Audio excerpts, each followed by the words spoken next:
Hiya, back with another rendition of things on toast, because who doesn't love slathering things on toast? This is also another fridge clean out kind of recipe. These are all things that I had in my fridge. I'm in a particularly silly mood today, so I'm wearing false eyelashes. Really not quite sure why, it just seemed like the thing to do. Also, I'm wearing pleather shorts that I could probably never wear outside of this house, which is why I'm wearing them in-house. Pleather! And seriously, I can't wear this out of the house unless I go clubbing, and we all know that ship has sailed. Couple of things to note. Working in a kitchen, always wear your hair up.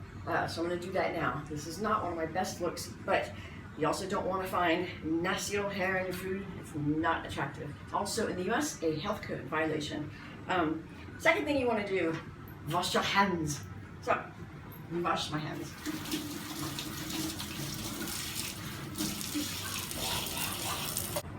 So for today's things on toast, we're doing pâté, which isn't as hard as it sounds to me. It's also not as posh as you think. It's basically peasant food. It's made from livers. If you can find duck livers, do a mix of chicken and duck. If you can only find chicken, just do chicken. The last time I was at the market, they only had chicken, so I'm going with that here.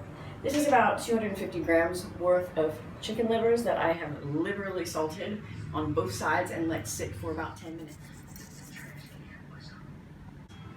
And what we are going to do now is saute them on both sides until they're brown, but not cooked all the way through. It's still kind of pink. Olive oil.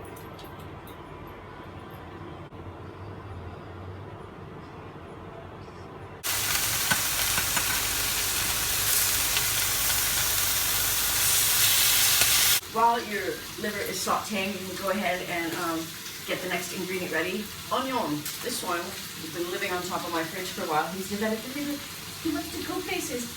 Guess what? I'm going to chop you up. Maybe about half of this onion. Like this is like a kind of a smallish onion. It doesn't have to be a small dice. Just chop it up medium dice. It's all going to get blitzed anyway. Okay, woo, smoky. Turning the heat down a little bit to a medium. In the same pan, add a little more olive oil. We're going to add that onion we diced, also a fat clove of garlic. You don't have to mush it. You don't have to chop it up really fine. Just go ahead and put that in the same pan. We are also going to add a little bit of fresh herbs. I'm kind of running low on it in my fridge since I've been doing a fridge clean out. I did find some little bit of thyme that was fresh at one point. I'm going to go ahead and try and salvage what of this I can by putting it in, just pulling the leaves off. What you do is you run your finger along, going the opposite way of the growth of the thyme stem, and the leaves should pop right off. You don't want to put too much color on your onions, just get them translucent. So I'm actually going to turn this down even further because it was up very high when we were doing liver. So I look like this. Next ingredient, a little bit of Dijon mustard. Always, one thing I do have in the fridge is a plethora of condiments from around the world. And this I happen to have. We'll add about a teaspoonish or so. Wow, I'm over it. You're also going to want to add a little bit of wine, maybe about half a cup. I can't remember how many milliliters that would be offhand. Half a cup, third of a cup or so.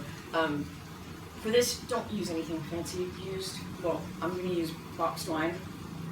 Add that to the pan. It'll help deglaze it. What you want to do is reduce this a little bit. Mix that in. Mix the mustard in. You want to reduce this until it gets to be a couple of tablespoons worth of liquid left.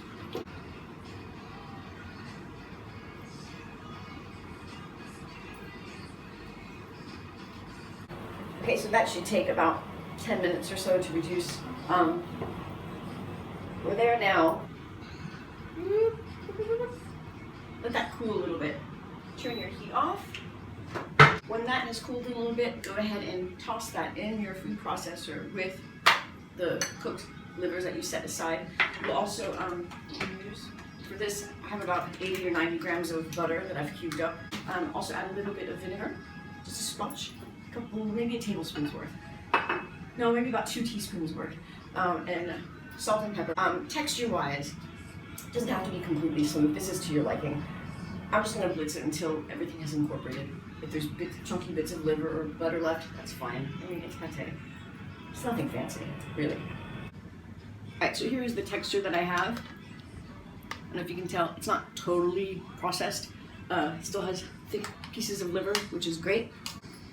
What I'm going to do is, I have a pan that I've prepared for this. It's just a little tin, a mold. If you have one with a removable bottom, that's great. Super fancy.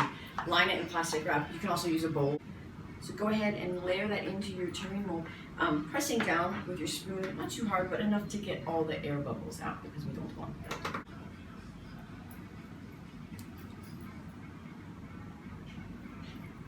Now smooth the top. What you're going to want to do now is create a barrier of fat. If you have any clarified butter or ghee, I don't have any butter left, so adding a little bit of olive oil just to cover the top a little bit. What also works is I have this duck fat from when I cooked duck breast a few months back. Just add a little bit of fat. It helps cover and protect the pâté from turning a funky color. But this is not ready yet. What you want to do is put it in the fridge for a few hours. I would say overnight. Press, seal it with more plastic wrap, pop in the fridge. 7, 8, 9 hours overnight, and then we'll talk later. Hiya. So it's the next day, and I'm starving. So remove your pâté from the fridge where you've kept it all sealed up. So go ahead and unwrap your pâté. If you're serving this for a party, kind of run a knife all over the inside edge of it and then flip it over onto a plate. Since I'm not having a party, it's just me, I'm gonna cut myself off the slab of it, and this is from Café Tartine.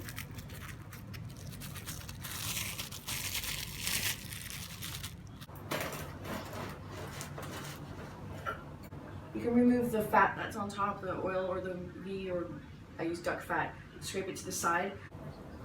If you're not going to eat all of this in one sitting, and I hope you don't because it's awfully rich, cover the cut end with a little bit more of that whatever fat you used, oil or ghee or whatever. Slather some of this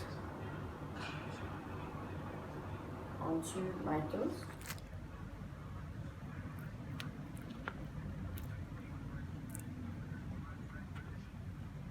And because it is awfully rich, because from the butter and the liver itself, what I do have here to cut the richness is some pickles. You can serve it alongside with some pickles on a charcuterie plate, for example. I also here have some pickled beetroot and pickled red onion. I usually keep little jars of that in the fridge. That's really easy to do. Just maybe like a cup of vinegar. It doesn't have to be anything fancy, just white vinegar. Bring to a boil on the stove with half a cup of water, maybe a teaspoon of salt, a tablespoon of sugar, and then whatever spices you have. Peppercorn, cumin, even fennel is nice. If you have a little more of that fresh thyme, pop that in. Bring to a boil until the salt and the sugar dissolve, and then pour it over thinly sliced beetroot or red onion. Vinegar from this will cut through the richness of the pâté, so it'll be very delightful bite.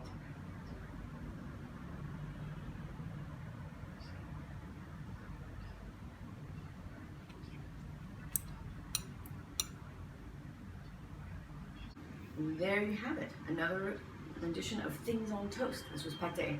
Hope you all have a great weekend.